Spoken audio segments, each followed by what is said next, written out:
నువ్వు బెజవాడ కొండ నుంచి ఎందుకు తీసుకొచ్చావు? ఎక్కడికో పోను ఎందుకు తీసుకొచ్చావు? అక్క ఇవే కారణం దిగి వచ్చావు. దిగువతలు ఎప్పుడో మర్చిపోయావు. అలాంటి కాలంలో నువ్వు ఎందుకంటే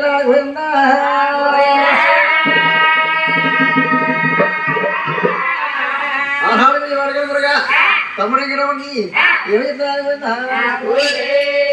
తమ్ముడు మా నమ్మ పేరందేవి నేను మర్చిపోయినాను, నేను వాడుకున్నాను. కానీ మా నమ్మ పేరందేవి నేను పిలిచింది తమ్ముడు. నీ చిన్న తమ్ముడు చిలకలంగా నాకు కాని రాలేదండి. నా మాట ఏది నువ్వు వింటావని నేను పిలిచింది తమ్ముడు. అక్క ఆనపర్వం కాదేవి మరి మెహమావ కూతురు మెహనగోళ్ళు ఉన్నారు. మెహమావ కూతురు ఆరు కలిపి ఆడవారు మనకు నడిగి వచ్చారని వాళ్ళకి వెళ్ళిపోయామని అమ్మ నన్ను పిలిచింది తమ్ముడు. నేను పెళ్లి ఆడాలా, నువ్వు పెళ్లికి వచ్చావు. మీరందరూ పెళ్లి పిల్లలు పోగొట్టావు. నేను అయిపోవాలా? మీరందరూ కూడా మంచి మంచి సంబంధాలు చేసుకున్నారు. విజయవాడ కొండలో పేరయ్యి ఉన్నావు. నీకేమనుకుంటాక నీకేమన్నట్టు ఊరందరూ మొత్తం నీ డిప్పిన డబ్బు వాళ్ళందరూ డబ్బు బంగారం నీకేం నోటు. నేనే దిక్కుమరం అయిపోతాను. ఆహ్వానంటే నేను ఆహ్వానంటే ఏమన్నాకో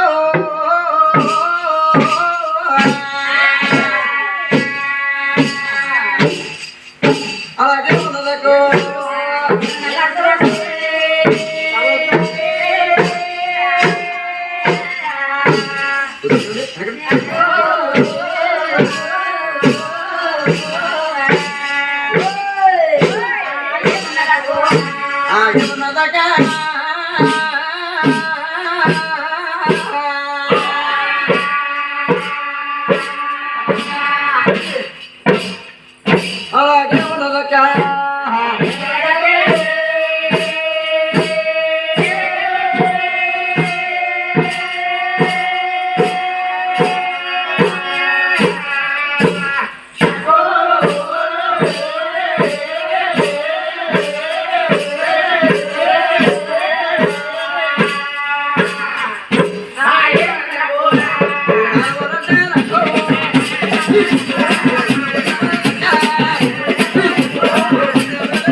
మన సాగితే తేడా ఉన్నాయని నాకు మంగవద్దు. నేను మంగళ పిల్లలా ఉన్నాను. ఆడవరంటే నేవారు, ఆడవరంటే పేదవారు. నేను మంగళ చేసుకుంటే నా ఎంత తిన్నాలు ఎవరు చూస్తారు, నా ఇద్దరు పెట్టాలి ఎవరు పెడతారు, నా ఎత్తలు చెబుతారు ఎవరు పెడతారు, నేను ఎన్ని నాకు ఎన్ని ఎవరు వస్తారు, ఓ పూట పడుతుందో పూట అంటారు. అలాంటి పిల్ల చేసి నా జీవితం నాశనం చేద్దాం.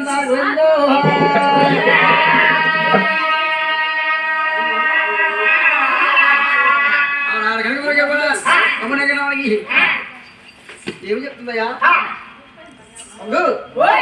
గారి కట్నారు